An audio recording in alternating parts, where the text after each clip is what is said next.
निखिल र कोपिलाको सम्बन्ध विच्छेदमा वास्तविकता एकातिर, हल्ला अर्कैतिर। मानिसहरूले भोगेको सत्य एकातिर हुन्छ, तर बजारमा हल्ला भने अर्कै फैलिँदै जान्छ। यहाँ साह्रै धेरै कुराहरू अरेको भरमा चलेका हुन्छन्। हामी सत्य बुझ्न लाग्दैनौँ, सिधै भनिदिन्छौँ कि फलनाले भनेको यसो अरे। त्यो कुरा सुनाउनेले पनि अरू बाटै सुनेको हुन्छ। यति बेला निखिल उप्रेती र कोपिला उप्रेतीको हकमा पनि यही भइरहेको छ। उनीहरूले सम्बन्ध विच्छेद गरेको प्रसङ्गले बजार तताइरहेको बेला यथार्थ र हल्ला फरक दुई धारमा बगिरहेको देखिन्छ। खासमा भएको चाहिँ के रहेछ भने कोपिला र निखिलले गरेको सम्बन्ध विच्छेद चाहिँ कानुनी अडचन फुकाउनका लागि रहेछ।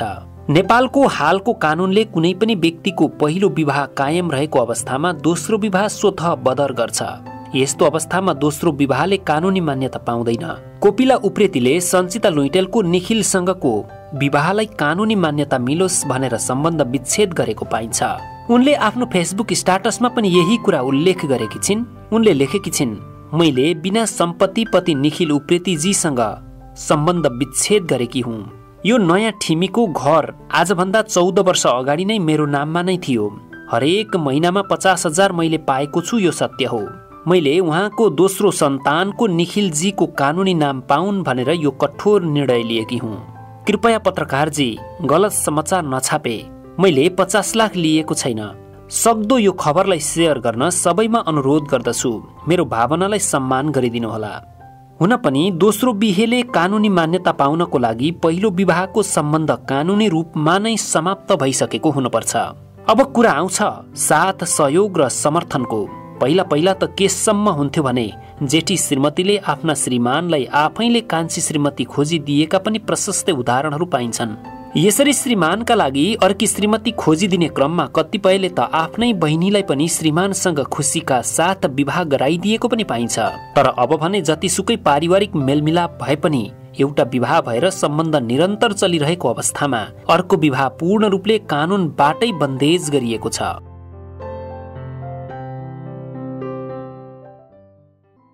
निखिल र कोपिलाले 2078 साउनमा नै सम्बन्ध विच्छेद गरिसकेका रहेछन्।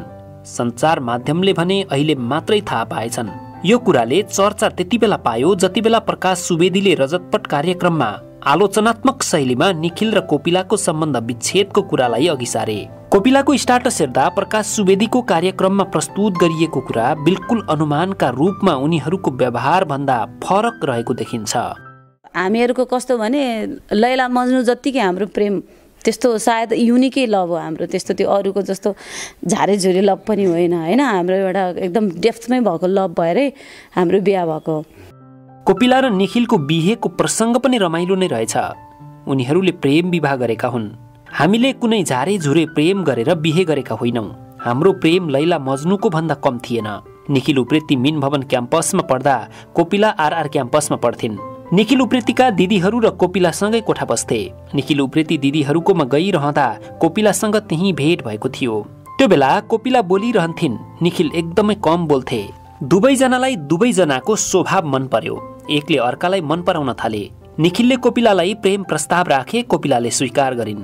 कोपिला र निखिलले सल्लाह गरेरै निखिल सङ्घर्ष गर्न मुम्बई छिरेका थिए। कोपिला भन्छन्, त्यति बेलासम्म त खासै वास्ता भएको रहेनछ। जब निखिल मुम्बई गए तब पो एकलाई अर्काको आवश्यकता खड्कियो। पिञ्जडा सुपर हिट भएपछि उनीहरूले विवाह गरे। चलचित्र हिट भइसकेपछि फेरि निकै लामो समयसम्म निखिल उप्रेतीले अर्को चलचित्रमा काम गर्ने टुङ्गो लागिसकेको थिएन। तर निखिल र कोपिलाको विवाहको भोलिपल्ट नै निखिल उप्रेतीलाई दोस्रो चलचित्र मायाको जालबाट प्रस्ताव आयो। उनले सही गरे। मायाको जाल पनि सुपर हिट भयो।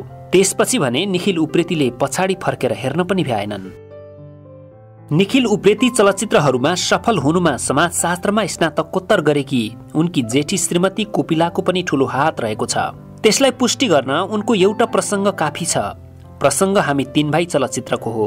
उक्त चलचित्रबाट निखिल उप्रेती पनि पुरस्कारको लागि मनोनयनमा परेका थिए। पुरस्कार तत्कालीन राजा ज्ञानेन्द्रको हातबाट प्रदान गरिने थियो। निखिल उप्रेती खुट्टामा चोट लागेका कारण पुरस्कार समारोहमा गएका थिएनन्। उनको साटो कोपिला गएकी थिइन्। नाम घोषणा भइ नसकेकाले पुरस्कार कसले पाउँछ भन्ने पक्का भइसकेको थिएन। कोपिलालाई यति तनाव भएको थियो कि उनको दिमागमा निखिलले पुरस्कार पाएनन् भने के गर्ने भन्ने प्रश्नको उत्तर आएको थिएन। बरु उनी त रोइरहेकी थिइन्। यो भनेको कोपिलाको निखिल उप्रेती प्रतिको हदभन्दा निकै परको समर्पण हो। आफूले 200 वटा धेरै चलचित्रमा काम गरिसकेको कुरा कान्तिपुर अनलाइनमा लेखेको एउटा लेखमा निखिल उप्रेतीले उल्लेख गरेका छन्। त्यति धेरै चलचित्रमा काम गर्दा निखिल उप्रेतीले को नायिकाहरूसँग काम गरे भन्ने प्रश्नको उत्तर निकै लामो अध्ययनपछि मात्रै आउन सक्छ। उनले दोहोर्याएर पनि प्राय धेरै नायिकाहरूसँग अभिनय गरेका छन्। ती सबै मध्येमा नायिका सञ्चिता लुइटेलसँग धेरै चलचित्रमा काम गरेका छन्। सञ्चिता र निखिल उप्रेतीले 14-15 वटा चलचित्रहरूमा पर्दा बाँडेका छन्। यसरी सहकार्य गर्ने क्रममा उनीहरू साह्रै नजिक भए। नजिक मात्रै भएनन्, प्रेम बसिओरी सञ्चिता र निखिलले दोस्रो बिहे गर्न पनि भ्याए। विक्रमसम्म 2066 सालमा कोपिला र निखिलको पहिलो सन्तान भर्खर जन्मिएका थिए। निखिल उप्रेतीले प्रेम विवाह गरेकी कोपिला हुँदाहुँदै सञ्चिता लुइटेलसँग दोस्रो प्रेम विवाह नै गरेर मुम्बई छिरे। सञ्चिता र निखिलका पनि 2 सन्तान छन्। निखिल उप्रेतीका 2 श्रीमतीबाट 2 छोरा र 1 छोरी छन्। अब भने निखिल र सञ्चिताको विवाह भएको पनि निकै लामो समय पार भइसकेको छ। निखिल र सञ्चिता वैवाहिक जीवनमा बाँधिएर एकसाथ बसे पनि निखिलकी जेठी श्रीमती कोपिला उप्रेतीले भने उनीहरूमाथि बहुविवाहको मुद्दा दायर गरिनन्। करिब 13 वर्षपछि भने निखिल र कोपिला कानुनी रूपमा नै अलग भएका छन्। अलग हुँदा निखिलले कोपिलालाई 50 लाख रुपैयाँ दिएको भन्ने खबर पनि सार्वजनिक भएको थियो। तर कोपिलाले भने यो सत्य नभएको बताएकी छिन्। उनले सञ्चार माध्यमहरूसँग भनेकी छिन् 50 लाख लिएको कुरा एकदमै गलत हो। निखिलजीलाई दुवैतिरको बोझ नपरोस् भनेर नै मैले कानुनी रूपमा अलग हुने निर्णय गरेकी हुँ। हामीले समझदारीमा नै डिभोर्स गरेका हौं। मलाई निखिलजी प्रति कुनै गुनासो नै छैन। उहाँले मलाई कहिले पनि नराम्रो गर्नु भएन। कोपिला निखिललाई आफूले सधैँ माया गरेको र अझै पनि गर्ने बताउँछिन्। 2058 सालमा निकै कष्टका साथ निखिलसँग विवाह गरेको सम्झिँदै कोपिला भन्छिन्, मैले निखिलजीकै सुविधाका लागि यो निर्णय लिएकी हुँ। 13 वर्षदेखि अलग रूपमा बसे पनि मैले आज आएर मात्र यो निर्णय लिएकी हुँ। किनकि निखिलजीलाई पनि दुवैतिरको परिवार हेर्नुपर्दा बोझ बढी भयो। उहाँको पनि आफ्नो जीवन छ, करियर छ।